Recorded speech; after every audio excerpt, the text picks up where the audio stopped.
So tokenizing entertainment, engaging superfans in the Web3 era. So here's a video for you guys to check out.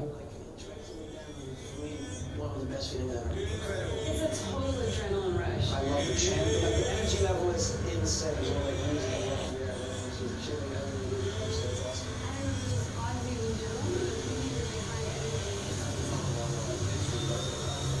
As an independent festival, it's a risky game. It's not for the faint-hearted. Promoters are the lifeblood of the experience economy. We create, engage, unite, entertain, and inspire generations. We risk everything, yet reap little rewards. We lack avenues to de-risk our events, engage with partners, and raise capital. The winners? Conglomerates, intermediaries, and financial institutions. The losers? Everyone else. What if we could change that? Completely disrupt the way it's being done. Introducing AAA, a decentralized network that's transforming the live experience economy through social fun. With AAA by your side, we ease the burden of promoting your event, all the way from capital raising to event day. You won't ever have to deal with another unreasonable financier again. AAA will provide the liquidity you need. Tired of social media platforms limiting your ability to reach your fans?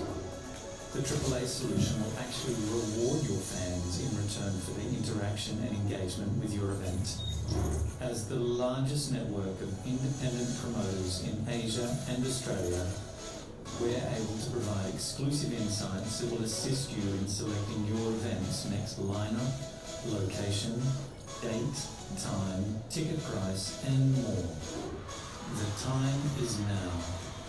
Together, let's reshape the industry we love so much.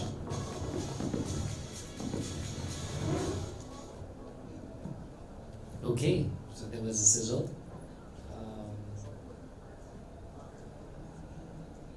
Okay, so 12 years ago, I fell in love when I organized my first party for 150 people in an outdoor shack. Since then, I've started doing events, club shows, arena, and large-scale concerts. So I eventually started building festival IPs, intellectual properties. So like cars have IPs as well, right? BMW, Tesla. Festivals have them too. We had a festival called Future Music Festival that was dedicated for undiscovered and mass-appealing artists. We had a grassroots rock festival, and we even had one on a cruise ship that's been operating out of Singapore for the past 10 years. So 500 concerts and music festivals under my belt later. I now actively pursue a vision to reignite authenticity in concerts and festivals once again. So let's give a bit of an overview of the live entertainment industry. It's massive. It's worth $754 billion US dollars. And in APAC, where All Access currently operates, it's about $4.2 billion US dollars. So, as the video mentioned, as event organizers, we are the lifeblood of the experience economy, right? So we create, we engage, we unite, we entertain, and we inspire generations. So who do we serve? We serve the music fan, right? So music fans are highly socialized, they self-identify in tribes, and they are loyal to the experiences that they love, right? 27% of these fans, they account for over 76% of the total spend in the music industry, and we call them superfans, right? So traditional ways that fans show their support for their favorite artist or favorite music festival is they buy tickets or they share their experiences on social media and they get nothing in return. So I think that this is prehistoric. It limits the ability for festivals to generate more income and grow, while fans only have two ways to show their support. That's by giving away their hard-earned money to be scooped up by intermediaries before going directly to the source, right? So there are two aspects of this, and this is the truth. One is that the live entertainment industry has not fully embraced new technologies in Web3 and the benefits that it brings. And the reason for that is that we don't have access to financial and equity structures that have been used for decades for other companies. So how can we allow festivals to generate more income and grow? And with Web3, these paradigms have changed. You can now invest in projects that you believe in. You don't need to wait for an approval or you're limited to geographical locations. So by doing this, they tokenize their businesses, right? To raise capital, a few companies have done this. I know maybe some of you might know Binance. Binance raised $15 million by tokenizing themselves first before they grew to become one of the largest decentralized exchanges on the planet. Filecoin raised $25 million, and Filecoin is the equivalent of the AWS in the Web3 space. It was being mentioned by the speaker before this. So instead of shares, they give the tokens, right? So I won't dive into it, but this is to kind of give everybody a bit of a picture that this is very, very possible. And we did some thinking about this. And what else are the major challenges in live entertainment? The second one is fan support and fan data, right? So we don't have access to true, authentic fan data for a way to amplify engagement with these superfans. So typically these data are fragmented between organizers. They're controlled by large corporations and conglomerates. They're siloed or gated by ticketing companies and venues, right? So what happens? This means that we do not get the full picture, and it prevents us from building stronger communities, extending and sustaining loyalty. And this comes at a heavy cost in live entertainment, because we can't match the right experience to the right fan. We can't incentivize customers to engage and spend, and we can't close ticket sales. Now, this is becoming more and more apparent. Festivals and concerts are actually being massacred. Taylor Swift is the one thing you guys hear. Wow, Taylor Swift sales are everywhere, but that's an outlier, right? Jennifer Lopez, for example, she recently cancelled her world tour because her management thought that she was Taylor Swift, right? And it was based on the data that they had. So she had to cancel her entire world tour.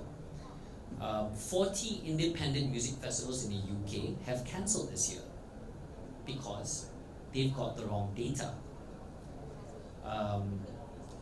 So to recap the problem, right? Lack of data transparency creates an inability to engage with fans, and therefore concerts and festivals are unable to sustain.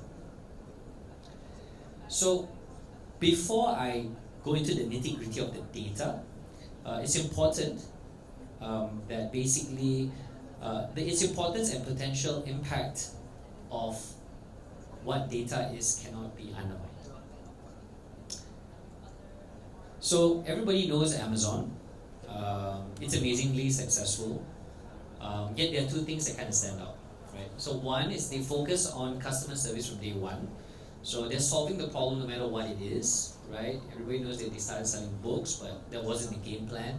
This Jeff Bezos guy, he was all about serving the customer and its needs and making it a seamless experience first, and then collecting an insane amount of data, buying behaviors, how much you spend on what. It was even to the extent that Amazon could start to predict what you want before even you knew that you wanted it, right? So that's the power of data, right? If the live entertainment industry found a way to get their data sets to talk to each other, like how I mentioned earlier, they were all fragmented, everybody will have a much clearer picture on how this can play out for the future, and that's possible with blockchain. I'm assuming everybody here knows what blockchain is. If you don't, there it is. I won't get into it. So this is where all access comes in, right? So all access, essentially what it does is it brings live entertainment on chain, right? We can turn fandom into a rewards base and a form of social capital. We can transform these fan interactions into actual business insights, right? That means Jennifer Lopez would be able to figure out how she can market directly to Taylor Swift fans based on their fan behavior on chain, not the fact that they liked it on Facebook, And we can realign a positive value flow between brands and fans, which I feel is severely missing right now. So we have this product called All Access. What is All Access? All Access acts as a web app. It is a gateway to rewards and the best real-world concert and festival experiences around the world. How we do this is we gamify fan interactions across virtual and physical experiences. So we create new ways to monetize live entertainment's captive fan base. We then bring the most authentic and relevant fan data on-chain. And we unlock access for live entertainment industry to a unified source of actionable insights. So Jennifer Lopez, just now I mentioned, if she had the insight, she would have discovered that maybe she only has 10,000 paying fans instead of 50,000 paying fans. And she could have not announced her show in a 60,000 capacity stadium, for example. So this much valued resource that an event organizer ordinarily cannot get access to is impartial and a highly streamlined set of fan data. So when you have this, you can plan better experiences, you can deliver the right content to the right fan, you can lower your acquisition cost, and you can optimize your tickets, and most importantly, own your data. So what I'm talking about isn't a hypothesis. We've actually tested it. So last year, we tested this web app at 3 music festivals in Vietnam, Singapore, and Malaysia. And they underwent a stealth proof of concept program with us. So we had an 86% uptick in fan engagement. It means fans were using this app and playing games and basically verifying their fandom on chain in return for rewards. They're not looking for yield, they're not looking to make money, they're looking to get backstage access, get a VIP upgrade, get autographed merchandise. So every fan can now have that opportunity to elevate their concert or festival experience, and organizers get access to the data and they can identify and cater to this fan. So we did complete the POCs, and after that we went on to sign 53 music festivals across Asia and Australia. They have a total audience of over 2 million fans. And we're now just started to grow our community, and so far the numbers are great. We've just announced an event that's happening in Token 2049 in Marquee Club with an artist called Dylan Francis. And next week we'll be announcing another show with an artist called Alan Walker in Kuala Lumpur. And all of this is done by All Access. And the artists themselves are willing to do these shows for a much reduced fee in return for the data. Because these artists also don't have access to the data. Just because Snoop Dogg has 50 million Instagram followers, he still doesn't know how many tickets he can sell. He still doesn't know how much merch he can do. So this allows them to have actual fan data that they can directly interact, communicate, and engage with and reward. So what's even more unique about tokenization and Superfans is this distribution, right? So these 53, I mean this is some of them, but this only worked because we have intimate knowledge of the problem that the industry is facing. So to get all these festivals together and to be willing to get all of them to share their data, their on-chain fan data, is of a world's first, right? And it's basically getting hundreds of thousands of new users that can now join the Web3 space without even knowing that they're joining it. So we have it. So we did the POCs, we've signed these festivals, and now we essentially have what we call a data union, right? Where fans and organizers can consensually share their data for incentives, benefits, and businesses can then stake access to this aggregated and anonymized data to gain insights and improve their offerings. So this is very, very cool. Festivals can also start launch pads of their own, right? So essentially, Zook Up, for example, which I think has been around in Singapore for a long, long time, can essentially launch the brand to its fans and say that, hey, look, Zuka wants to expand. Zuka wants to go into new markets. Zuka wants to explore doing K-pop. I don't know, right? But they can get the fans' feedback, and the fans can essentially back these guys up, right? They can create DAOs basically, where festivals can talk to their fans and basically give fans what they want, instead of it being just a very transactional exercise. And all of this is without being in the hands of these monopolistic companies wanting to have a finger in everything, like Live Nation or like centralized ticketing companies and whatnot. So, with all this interaction, with all these engagements or DAOs and stuff, there needs to be some form of way that we can, like a currency to say, right? So a lot of people, they say cryptocurrency, Bitcoin, ETH, right? So every project has a token, right? So in All Access, the token is basically it's just a tokenized representation of the interaction between fan and festival, right?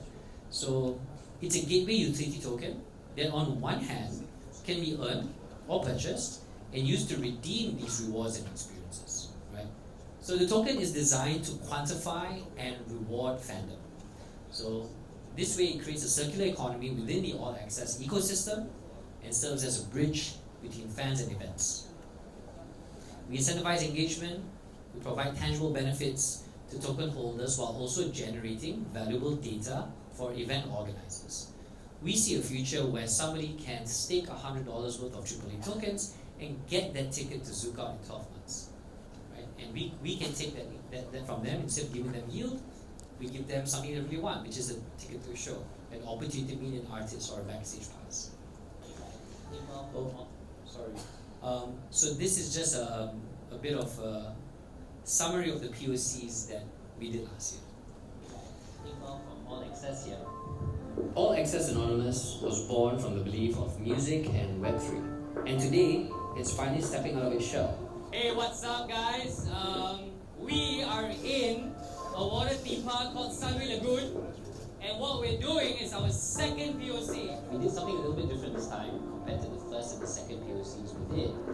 We gave the opportunity for shipmates, that's what they're called, to have a say in either dictating or creating their own experience on the ship. And the people that hyper engaged with our AAA tools felt like absolute VIPs with the rewards that they got. Most importantly, we were able to create experiences for fans. We got people to get closer to their artists. We got people to get a bit more educated about what actually happens backstage. And I like to think that AAA will play a role in creating an amazing experience for them.